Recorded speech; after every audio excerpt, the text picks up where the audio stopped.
Vaccine पर अब केंद्र सरकार और राज्यों के बीच में तनातनी लगातार बढ़ती जा रही है। दिल्ली सरकार तो सीधे सीधे केंद्र सरकार पर आरोप लगा रही है, कह रही है कि केंद्र के निर्देश के चलते ही भारत बायोटेक दिल्ली को कोवैक्सीन की सप्लाई नहीं कर रहा। केजरीवाल ने कल ही प्रधानमंत्री नरेंद्र मोदी को खत लिखा था। आज आंध्र प्रदेश के मुख्यमंत्री वाईएस जगनमोहन रेड्डी ने भी प्रधानमंत्री को खत लिखा है। दिल्ली के डेप्यूटी सीएम मनीष सिसोदिया ने भी भारत बायोटेक के बारे में जानकारी दी है और एक खत भी लिखा है कि दिल्ली को सप्लाई नहीं की जा रही, क्योंकि कंपनियां कह रही हैं कि केंद्र जिसको कहेगा उसी को सप्लाई होगी।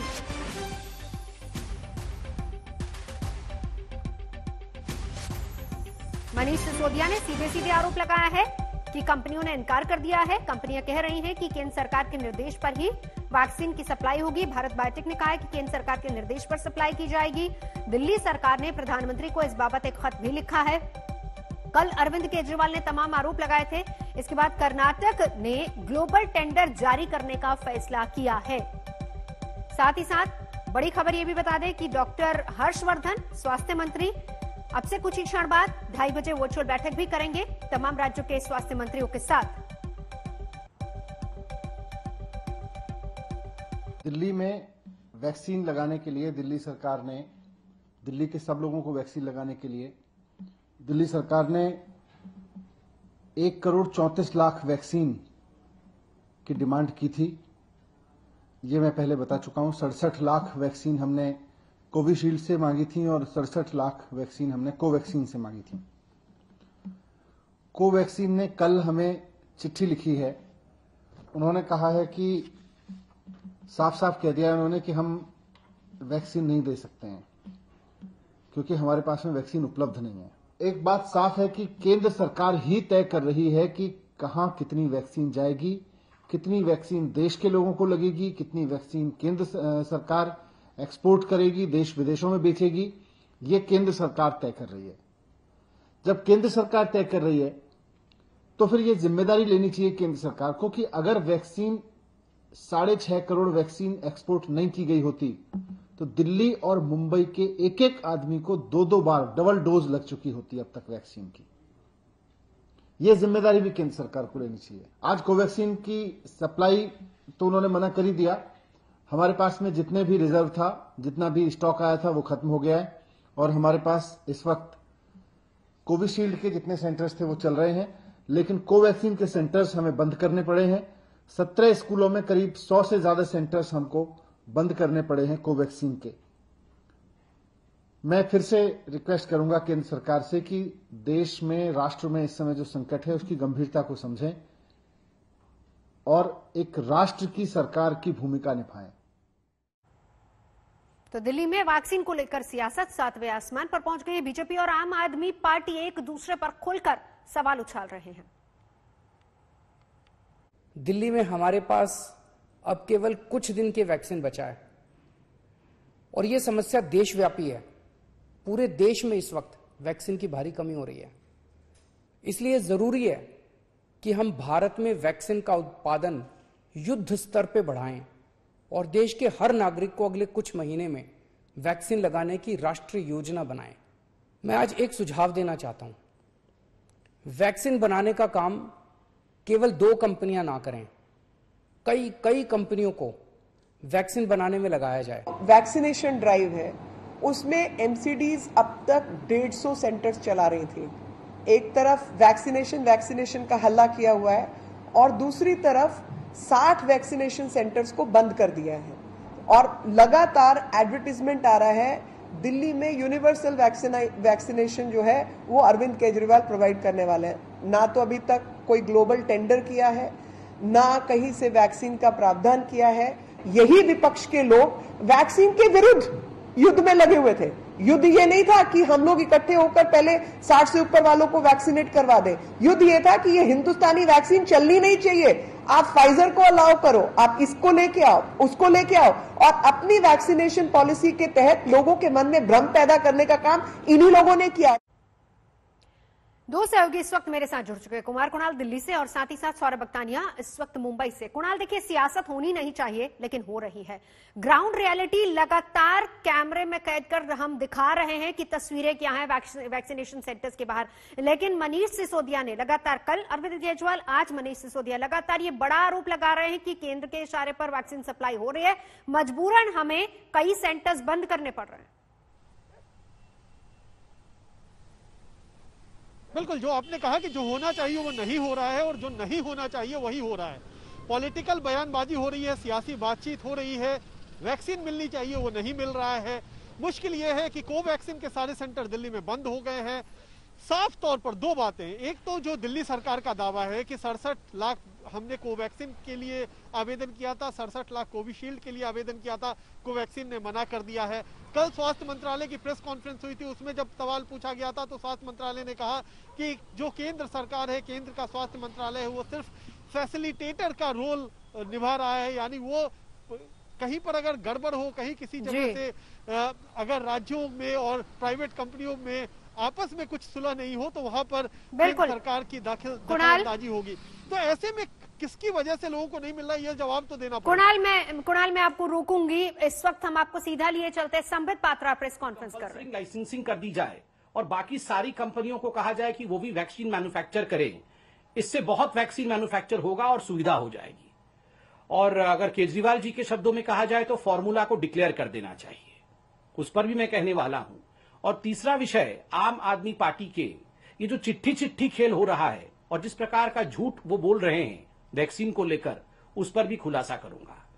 मगर सबसे पहले जो तकनीकी विषय है उन दोनों को मैं स्पर्श करूंगा, कॉमर्शियल लाइसेंसिंग और एक्सपोर्ट क्यों हुआ। कल तक 11 मई 2021 तक लगभग 6.63 करोड़ वैक्सीन, 6.63 करोड़ वैक्सीन के डोजेस जो हैं वो एक्सपोर्ट किए गए थे, हिंदुस्तान के बाहर भेजे गए थे। इसको लेकर काफी घमासान रहा कि आखिर ये क्यों भेजे गए। हिंदुस्तान में वैक्सीन की कमी थी, इनको भेजना नहीं चाहिए था, अपने बच्चों को पहले वैक्सीन करना चाहिए था, बाद में लोगों को देना चाहिए था। देखिए, ये जो वैक्सीन बाहर भेजे गए वो दो कैटेगरी में भेजे गए हैं। जो पहला कैटेगरी है जिसमें लगभग 107 लाख अर्थात 1 करोड़ 7 लाख आसपास वैक्सीन भेजा गया है, यह एड के रूप में भेजा गया है। एड मतलब मदद, एड मतलब ग्रांट के रूप में भेजा गया है। ग्रांट के रूप में, मदद के रूप में, एड के रूप में मात्र 1 करोड़ वैक्सीन ही भेजा गया है। बाकी जो वैक्सीन भेजी गई है, 84% जो वैक्सीन भेजी गई है, लगभग 5 करोड़ से अधिक, वो लायबिलिटी के रूप में भेजी गई है, जो आपको करना ही था। चाहे हमारी सरकार होती, चाहे किसी की भी सरकार होती, उसको वो क्वांटिटी भेजना ही था, क्योंकि वो लायबिलिटी है। वो किस प्रकार से लायबिलिटी है और एड किसको हमने दिया है, आज मैं इसको एक्सप्लेन करने वाला हूं। आप सब ध्यान से सुने। जहां तक एड का सवाल है, हमने लगभग, जैसा मैंने कहा, 107 लाख, 1 करोड़ और कुछ वैक्सीन हमने बाहर भेजे हैं। किसको मुख्यतः हमने एड दिया? हमने एड दिया है अपने नेबरिंग 7 देशों को। जो हमारे देश के आसपास जो 7 देश हैं, जो 7 मुल्क हैं, जो हमारे नेबर्स हैं, उनको हमने एड दिया। और कितना एड दिया? 78.5 लाख डोजेस। इन 1 करोड़ से थोड़े अधिक जो डोजेस हमने एड के रूप में दिए, उसमें 78 लाख डोजेस हमने अपने देश के आसपास के देशों को दिया। उस पर भी आप सवाल खड़ा कर सकते थे कि क्या आवश्यकता है बांग्लादेश को देना, क्या आवश्यकता है बाकी देशों को देना। देखिए, ये डिप्लोमेसी नहीं है, ये डिप्लोमेसी के साथ साथ ये एपिडेमियोलॉजी भी है। कैसे एपिडेमियोलॉजी है? अगर आप अपने देश के आसपास के देशों की सुरक्षा की चिंता भी करते हैं, थोड़ी बहुत चिंता करते हैं, उनको मदद करते हैं, तो ये वायरस जो बाउंड्रीज नहीं जानता है, ये वायरस जो सरहदें नहीं जानता है, आप अपने देश और अपने देश के जो बाउंड्री वाले स्टेट्स हैं उनको भी प्रोटेक्ट करते हैं। तो स्वाभाविक रूप से ये एड, ये जो ग्रांट है, केवल 1 करोड़ वैक्सीन डोजेस का ये बनता था। दूसरा है जो एड में मैंने कहा 107 लाख, 1 करोड़ समथिंग, 78 तो हमने इनको दिया। बाकी 2 लाख डोजेस हमने किसको दिए? हमने United nation peace keeping force, जो संयुक्त राष्ट्र का पीस कीपिंग फोर्स होता है, हमने उसको दिया है। संयुक्त राष्ट्र के पीस कीपिंग फोर्स को क्यों दिया? आपको जान के खुशी भी होगी और आपको जान के आश्चर्य भी होगा कि किस प्रकार का भ्रम फैलाया गया। 6600 इंडियन सोल्जर्स जो हैं, जो हिंदुस्तान के जवान हैं, वो आज सरहद से दूर, हमारे देश के सरहद से दूर संयुक्त राष्ट्र के लिए और पीस कीपिंग के लिए काम कर रहे हैं। वो भिन्न भिन्न देशों में प्लेस्ड है। अगर हमने पीस कीपिंग फोर्स को 2 लाख डोजेस दिया था तो अपने जवानों को किस तरह दोनों डोजेस लग सके, हमारे जवान जो हमारे देश से बाहर रह के भी हमारे देश के हितों की रक्षा कर रहे हैं, उनको कैसे प्रोटेक्ट कर सके, उसके लिए वो डोज दिए थे। क्या ये गलत है? हम नहीं मानते हैं ये गलत है। अब आते हैं, ये जो एड दिया गया, ये कुल मिलाकर जितना भी हमारा एक्सपोर्ट हुआ उसका 16% था, अर्थात लगभग 1 करोड़ डोजेस।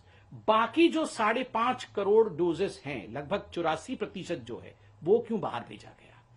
वो एड नहीं है, वो ग्रांट नहीं है, वो कोई सहायता नहीं है, वो लायबिलिटी है, वो कंपल्शन है। 2 प्रकार की लायबिलिटीज होती है, एक है कॉमर्शियल लायबिलिटी और दूसरा है लाइसेंसिंग लायबिलिटी। कॉमर्शियल लायबिलिटी क्या है? कॉमर्शियल लायबिलिटी है ये 2 कंपनी भारत की जो भारत में मैन्युफैक्चर कर रही हैं वैक्सीन, कोविशील्ड की सीरम इंस्टीट्यूट ऑफ इंडिया और कोवैक्सीन की भारत बायोटेक। इन्होंने पहले से ही कुछ अरेंजमेंट देश के बाहर बुकिंग्स ली थी और कुछ एडवांस पेमेंट लिया था। और जिन देशों से ये रॉ मटेरियल लाते हैं, आप देखिए कोई भी वैक्सीन बनता है, कोई भी उत्पाद बनता है, उसके लिए रॉ मटेरियल की आवश्यकता है। जिन देशों से ये कंपनीज रॉ मटेरियल लेते हैं, उन देशों के साथ बैठ करके रॉ मटेरियल लेते समय इन्होंने कुछ करार साइन किए थे कि ठीक है, आपसे हम रॉ मटेरियल लेंगे, बदले में हम आपको कुछ वैक्सीन बुकिंग के लिए अलाउ करेंगे, अर्थात हम पेमेंट लेंगे, एडवांस पेमेंट लेंगे, मुफ्त में नहीं देंगे, और बुकिंग करके आपको वो जो उत्पाद निकलेगा रॉ मटेरियल से वो पहुंचाएंगे। ये तो कॉमर्शियल लायबिलिटी है। आप रॉ मटेरियल ले रहे हैं, बदले में पैसा लेकर के आप उनको वैक्सीन दे रहे हैं, ये अनिवार्य है। ये किसी की भी सरकार हो, ये जो हस्ताक्षर आप करते हैं, जो कंपनीज हस्ताक्षर करती है, जो एडवांस पेमेंट लेती है, उसके एवज में उनको देना ही पड़ेगा। दूसरा जो लायबिलिटी है, दूसरी लायबिलिटी है आपकी लाइसेंसिंग लायबिलिटी। लाइसेंसिंग लायबिलिटी होती है केवल SII serum institute of India के कोविशील्ड के लिए, कोवैक्सीन के लिए नहीं है, क्योंकि कोवैक्सीन भारत का ही कंपनी है और भारत बायोटेक भारत में ही मैन्युफैक्चर करती है, इसलिए उसका लाइसेंस बाहर से नहीं आया है। कोविशील्ड के लिए जो SII ने लाइसेंस लिया है वो एस्ट्राजेनिका से, लिया है, ऑक्सफर्ड का लाइसेंस है। तो स्वाभाविक रूप से जब ये लाइसेंस बाहर से आता है तो आपको बाहर कुछ भेजना पड़ता है। क्यों भेजना पड़ता है? कि WHO कोवैक्स फैसिलिटी बनी है, संयुक्त राष्ट्र की जो WHO है, वर्ल्ड हेल्थ ऑर्गेनाइजेशन, इसकी एक कोवैक्स फैसिलिटी बनी हुई है और भारत ने 30% अपना वैक्सीन लाइसेंसिंग लायबिलिटी के अंतर्गत कोवैक्स फैसिलिटी को भेजा WHO में। क्यों भेजा? जब पूरे विश्व में हाहाकार मचा हुआ था कोरोना को लेकर, अभी भी मचा हुआ है, और वैक्सीन को लेकर किस प्रकार वैक्सीन को मैन्युफैक्चर करना है, उसमें कोऑपरेशन कैसे रहेगा, सभी देश मिलकर कैसे करेंगे, तो एक कोवैक्स फैसिलिटी WHO में बनाई गई और सभी देशों ने उसमें करार हस्ताक्षर किया, एक करार साइन किया कि ठीक है, हम भी इसके हिस्से बनेंगे, रॉ मटेरियल इत्यादि हम लेंगे, बदले में हम अफोर्डेबल प्राइस में WHO के कोवैक्स फैसिलिटी को भी कुछ वैक्सीन सप्लाई करेंगे, जिसके बदले में WHO हमें लाइसेंस इत्यादि देगी, WHO रॉ मटेरियल के लिए हमें मदद करेगी। आज आप देखिए एस्ट्राजेनिका का जो हमें लाइसेंस मिला, जिसके एवज में आज कोविशील्ड मैन्युफैक्चर हो रहा है, तो स्वाभाविक रूप से उसमें WHO कोवैक्स फैसिलिटी का भी एक बड़ा हाथ है। और चूंकि ये करार तमाम देशों ने हस्ताक्षरित किया था, we are all part of that agreement with WHO COVAX facility. So 30% of what we call as export was sent as a compulsory item to WHO COVAX facility. So इसको आप नहीं कह सकते हैं कि हमने अपने बच्चों को वैक्सीनेट नहीं किया, वहां क्यों दे दिया। अगर हम ये नहीं करार करते तो कल को ये वैक्सीन की जो सुविधा हमें कोविशील्ड के रूप में भारत में मिली है वो नहीं मिलती। जो मैंने commercial supply, booking, advance payment इत्यादि कहा था, उसमें 2 पॉइंट में कहना चाहूंगा। 14% तथा कथित एक्सपोर्ट, क्योंकि एक्सपोर्ट नहीं है, 14% जो वैक्सीन गया है वो यूनाइटेड किंगडम को गया है। यूनाइटेड किंगडम को क्यों गया है? आपको याद होगा, ऑक्सफर्ड एस्ट्राजेनिका वैक्सीन जो कोविशील्ड का है, उसका लाइसेंस होल्डर ऑक्सफर्ड में है, यूनाइटेड किंगडम में है। आपको एक विषय और भी मैं याद दिला दूं, बीच में जब एक करार हुआ था और एस्ट्राजेनिका ने यह कहा था कि किसी भी कीमत पे कोविशील्ड को 50 लाख वैक्सीन प्रति माह हमें देना होगा यूके में। कोविशील्ड के निर्माता SII जो भारत में है, जो सब लाइसेंस होल्डर है, उन्होंने मना कर दिया था। इस पर आपको पता होगा एस्ट्राजेनिका ने कहा था कि हम लाइसेंस नहीं देंगे सीरम इंस्टीट्यूट ऑफ इंडिया को। वो तो धन्य है कि हमारे प्रधानमंत्री नरेंद्र मोदी जी ने यूके में बात किया और जिस प्रकार से यूके ने इसमें एक बहुत ही स्ट्रांग स्टैंड लिया, वो सब लाइसेंसिंग जो है सीरम इंस्टीट्यूट ऑफ इंडिया को मिला और आज कोविशील्ड इंडिया में मैन्युफैक्चर हो रहा है। तो ये कहना कि यूके को आपने क्यों दिया, उसका मैंने वैज्ञानिक दृष्टिकोण समझाया। 12.5% अर्थात एक छोटा सा जो वैक्सीन का कैशमेंट है वो सऊदी अरब गया कमर्शियल एडवांस बुकिंग के माध्यम से और पेमेंट के माध्यम से। और आपको पता होगा सऊदी अरब में जो भारत के डायस्पोरा है वो काफी बड़े तादाद में रहते हैं और उन सब को जो हमारे भारतीय भाई बहन सऊदी अरब में हैं उनको दोनों डोजेस मुफ्त में सऊदी अरब लगा रही है। क्या हमारा ये जिम्मा नहीं है? हमने पेमेंट में दिया है, बुकिंग लेके इन दोनों कंपनियों ने दिया है, मगर जिस प्रकार का भ्रम पूरे हिंदुस्तान में फैलाया जा रहा है कि मुफ्त में हिंदुस्तान की सरकार ने 6.5 करोड़ डोजेस जो हैं वो एक्सपोर्ट कर दिए, वो बाहर भेज दिए, मुझे लगता है आज इसकी सच्चाई आप सबके सामने आई है। और मुझे दुख के साथ कहना पड़ रहा है कि जो लोग इन विषयों को समझते हैं वो भ्रम फैला रहे हैं।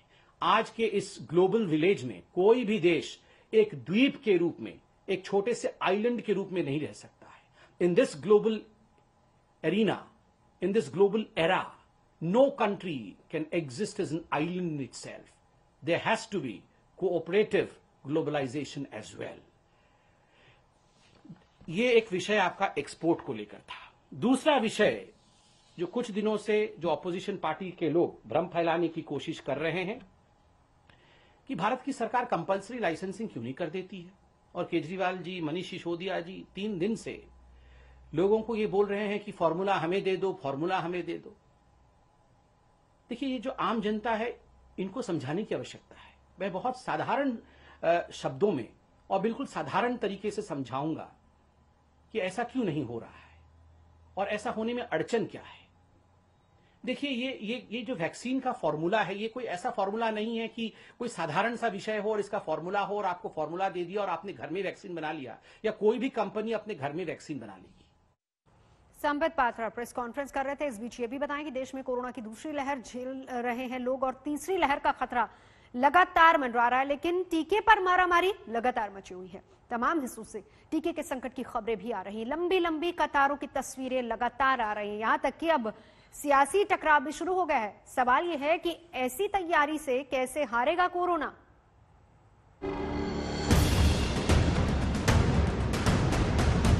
बाहर खड़े थे 8:15 बजे से, अभी तक हमारा नंबर नहीं आया है। यहाँ पे लोग जो है 12 से 1 बजे वाले भी लगे हुए हैं। बिजनेस वाले या कोई भी जॉब वाले, वो क्या करें? ये तो बड़ा पूरा टोटली मिसमैनेजमेंट है। यहाँ पे भीड़ अथाह है, कोई पता नहीं कब नंबर आएगा। No point standing over here. Just see the social distancing. What are we supposed to go back home?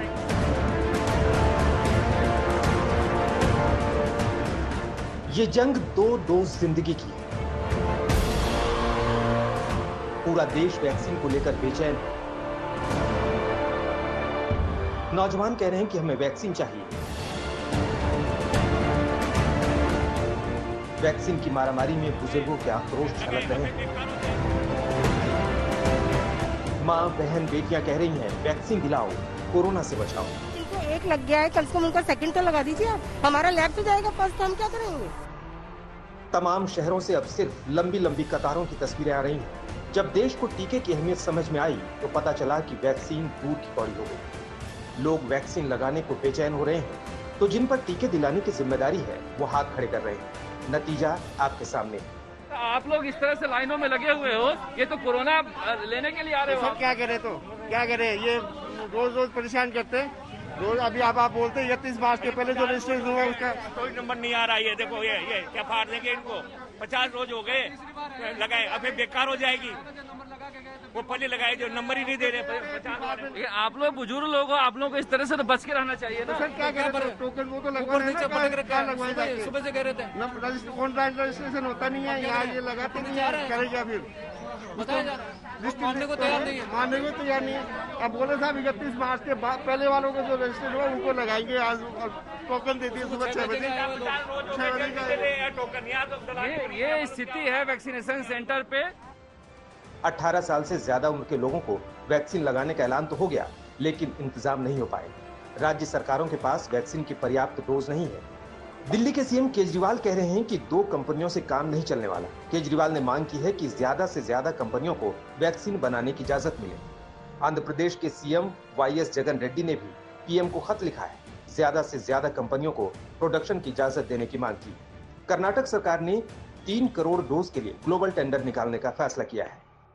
करीब 17 crore doses government of India की तरफ से स्टेट्स को फ्री दी जा चुकी हैं। तो एक स्थाई पर जो मुख्य कार्यक्रम जो चल रहा है वो गवर्नमेंट ऑफ इंडिया की तरफ से फ्री स्टेट्स को प्रोवाइड किया जा रहा है ताकि हम मॉर्टेलिटी को कम कर सकें। साथ ही एडिशनैलिटी के रूप में एक डायरेक्ट परचेज की फैसिलिटी भी सबको दी गई है, चाहे वे कॉरपोरेट हों, प्राइवेट सेक्टर इंडिविजुअल्स हों या इंडस्ट्रीज हों या स्टेट्स हों। तो इट इज़ एन एडिशनैलिटी जिसमें स्टेट्स जो हैं उनसे अपने जितने भी सप्लायर्स हैं उनसे बात करके उनसे ऑर्डर प्लेस कर सकती हैं। तो सवाल उठ रहे हैं कि क्या टीकाकरण के महाअभियान में भारत पिछड़ रहा है? क्या भारत ने बड़ी आबादी के मद्देनजर बड़ी तैयारी नहीं की?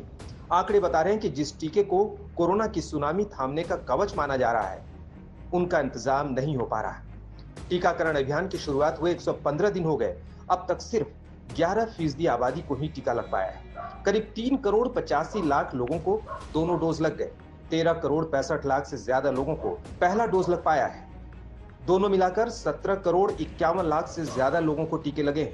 लक्ष्य 30 करोड़ का था, जिसमें हम काफी पीछे रह गए।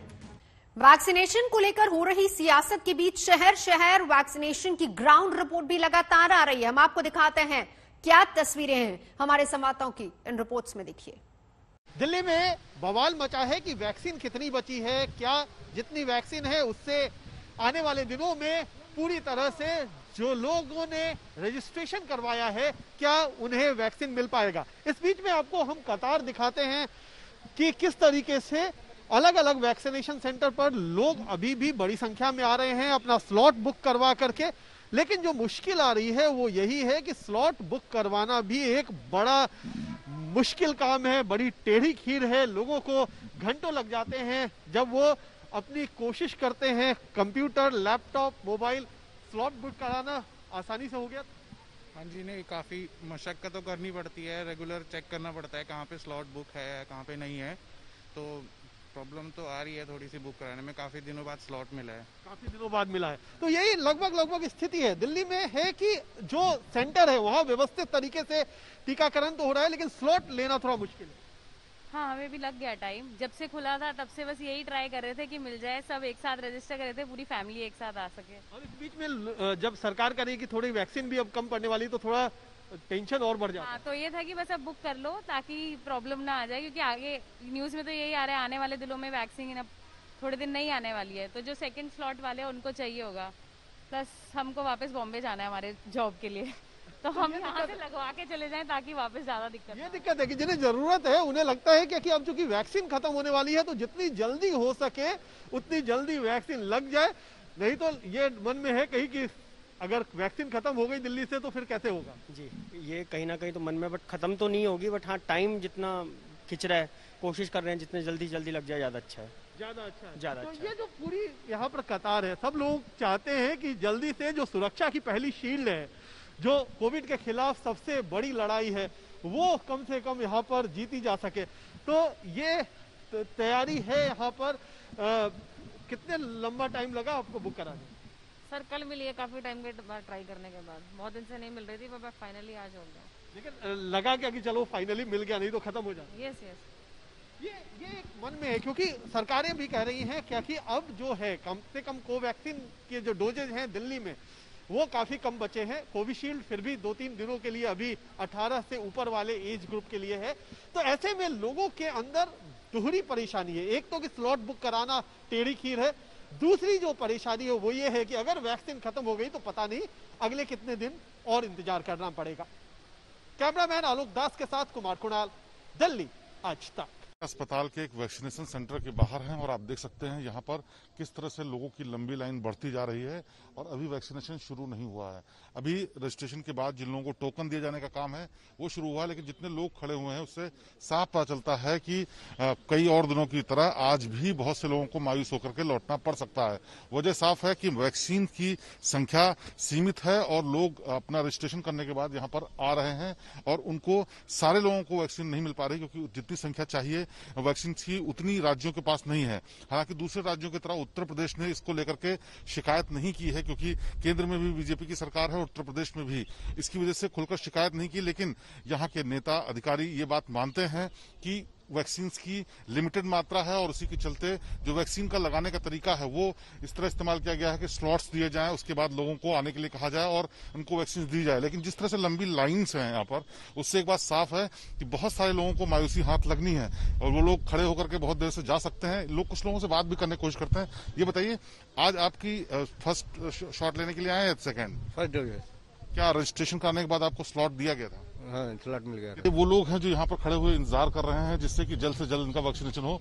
यहाँ लाइन अब शायद शुरू हुई है और अंदर जो लोग जाएंगे उनका आज टोकन देने के बाद उनको लगाने का काम किया जाएगा। इस बीच उत्तर प्रदेश सरकार ने और 18 जिले टोटल कर दिए जहां पर वैक्सीनेशन हो रहा है, लेकिन 75 जिलों में 18 जिलों में अगर इस तरह से वैक्सीनेशन होगा तो 24 करोड़ की जनता को वैक्सीन लगाने में काफी लंबा वक्त लग सकता है।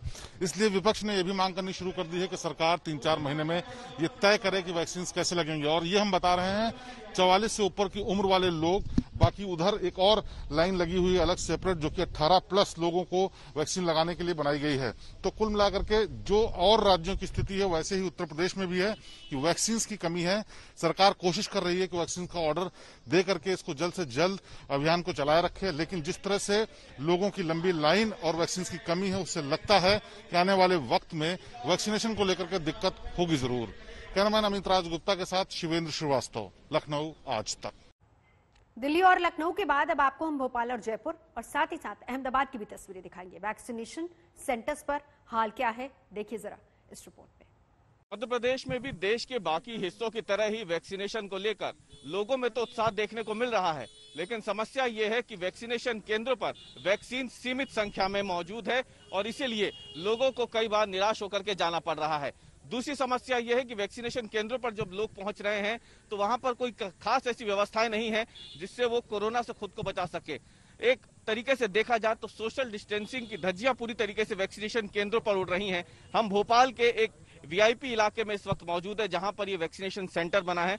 सुबह से ही लोग यहां पर वैक्सीन लगवाने तो पहुंच गए, लेकिन समस्या ये है कि उन्हें फिलहाल वैक्सीनेशन सेंटर के बाहर इसी तरीके से रोड पे खड़ा रखा गया है और क्योंकि यहाँ पे कोई इंतजामात यहाँ पे है नहीं ऐसे कि उन्हें सोशल डिस्टेंसिंग का पालन करना पड़े या फिर कोई सर्कल यहाँ बनाए गए हों या कोई पुलिस की ऐसी व्यवस्था हो जहाँ पे इन्हें समझाया जाए। और इसीलिए अगर आप तस्वीरों में देखो तो रोड पे जो चलती हुई सड़क है वहीं पर इन लोगों को खड़ा रख दिया गया है इस चिलचिलाती हुई गर्मी में, इस धूप में। हम लोगों से बात करते हैं कि सर ये बताएं, आपको लगता है कि यहाँ पे और बेहतर व्यवस्था हो सकती है? बिल्कुल हो सकती थी साहब, बुजुर्ग हैं, लेडीज हैं, सब धूप में खड़े हुए हैं। थोड़ा सा अगर व्यवस्था अंदर कर देते, कोई शेड बना देते तो बहुत अच्छा रहता। उसके अलावा कहीं किसी प्रकार के व्यवस्था कुछ ऐसी भी कर सकते थे, पानी रख सकते थे या कुछ व्यवस्था। जी आप बताएं। आप स्लॉट भी दिया है 9 बजे से लेके 1 बजे तक का स्लॉट भी दिया है, 9 से लेके 11 बजे तक। अंदर एंट्री नहीं दे रहे हैं जबकि ताला लगा के रखा हुआ है। अंदर जगह भी तो स्पेस भी तो पड़ा हुआ है ना, अंदर एंट्री देना चाहिए इनको। ये देखिए ये तमाम लोग हैं, इनका कहना है कि या एक तो एंट्री भी नहीं मिल रही है और दूसरी जगह इन्हें सड़क पे इसी तरीके से खड़ा रख दिया गया है। महिलाएं भी बड़ी संख्या में यहाँ पहुंची हुई हैं अगर आप देखें, क्योंकि यहाँ पे 45+ से ऊपर जो तमाम लोग हैं उनको वैक्सीन लगनी है। पहला डोज उन्हें लगना है, दूसरा डोज उन्हें लगना है। महिलाएं भी जो धूप में खड़ी हैं उनसे भी हम बात करते हैं। जी मैम आप बताएं, आपको पहला डोज या दूसरा डोज और क्या लगता है आपको यहाँ पे अरेंजमेंट? सेकेंड डोज है मेरा आज, पर अरेंजमेंट थोड़ी ठीक नहीं है। लोग धूप में खड़े हैं, सोशल डिस्टेंसिंग का पालन बिल्कुल नहीं हो पा रहा है और पूरा ट्रैफिक जाम हो रहा है। कई बुजुर्ग लोग भी खड़े हैं, उनके लिए थोड़ी कुर्सी की व्यवस्था होनी चाहिए कि ताकि वो बैठ सकें।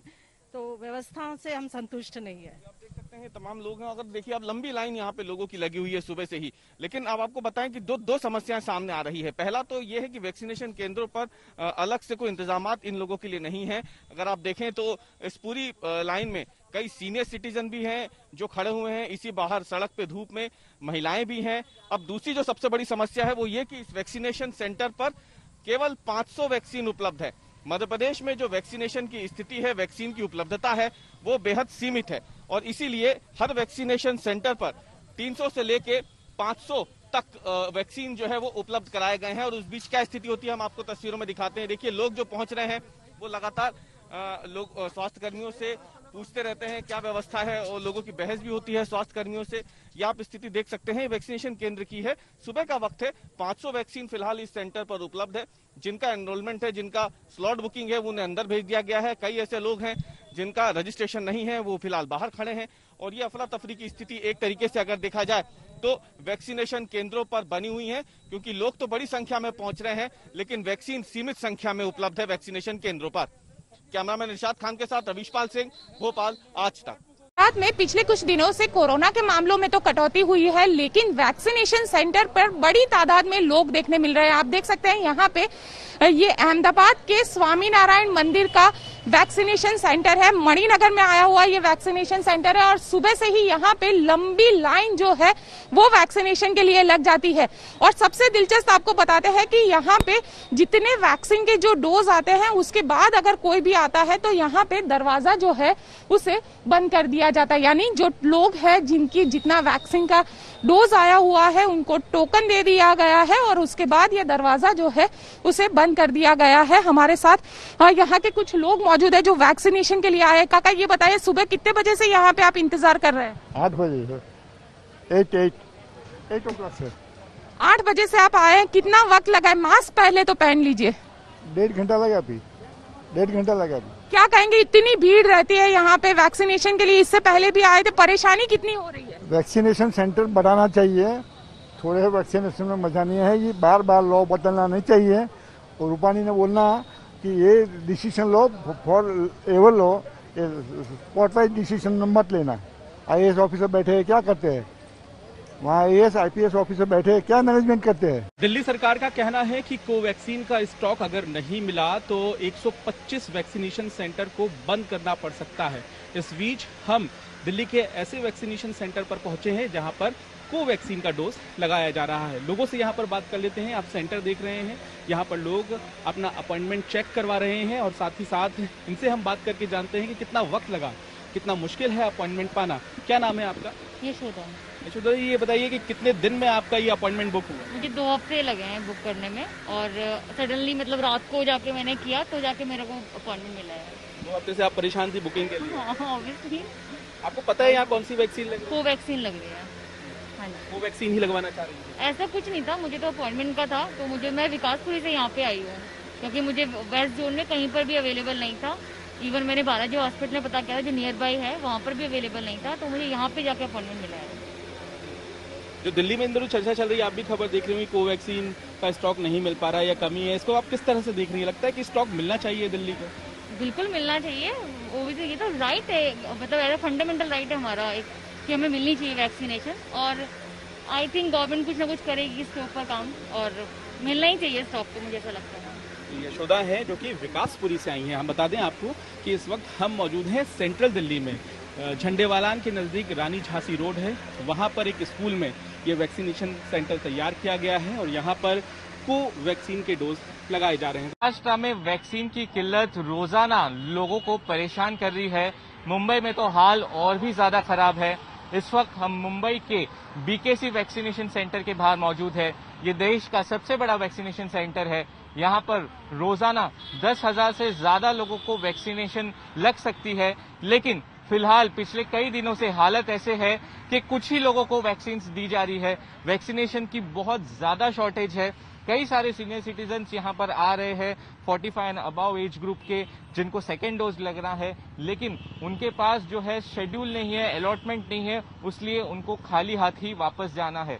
दूसरा, महाराष्ट्र सरकार ने एक बड़ा फैसला लिया है कोवैक्सीन को लेकर, क्योंकि कोवैक्सीन में 5 लाख से ज्यादा ऐसे लोग हैं जिनको सेकेंड डोज लेना है, लेकिन कोवैक्सीन अवेलेबल नहीं है। लगातार महाराष्ट्र सरकार सेंट्रल से बात कर रही है, लेकिन कोवैक्सीन की जो कमी है वो बहुत ज्यादा है। अब सरकार ने ये फैसला लिया है कि जो कोवैक्सीन की डोजेस यानी कि 3 लाख से ज्यादा जो कोवैक्सीन 18 to 44 एज ग्रुप के लिए आई थी, उन सारी कोवैक्सीन की डोजेस को अब 45 एंड अबव एज ग्रुप को ट्रांसफर किया जा रहा है, क्योंकि वहां पर उन लोगों को सेकेंड डोज नहीं मिल पा रही है और अगर ड्यू डेट में ये सेकेंड डोज नहीं मिलेगी तो प्रॉब्लम हो सकती है। तो आज एक और बड़ा फैसला महाराष्ट्र कैबिनेट की मीटिंग में भी लिया जा सकता है वैक्सीनेशन को लेकर। जो फॉरेन वैक्सीन सप्लायर्स है उनसे बात की जाएगी और बाहर से वैक्सीन लाने की बात की जा रही है। अब जो वार्ड लेवल है वहां पर भी वैक्सीनेशन सेंटर्स खोलने की बात की जा रही है। 228 वार्ड्स है, साथ ही सोसाइटी और वर्क प्लेसेस पर भी वैक्सीन देने की बात की जा रही है। वैक्सीनेशन सेंटर्स तो बढ़ाए जा रहे हैं, लेकिन वैक्सीन कहां से आएगी ये बड़ा सवाल है। कैमरा पर्सन समीर शानबाग के साथ सौरभ बख्तानिया, मुंबई, आज तक।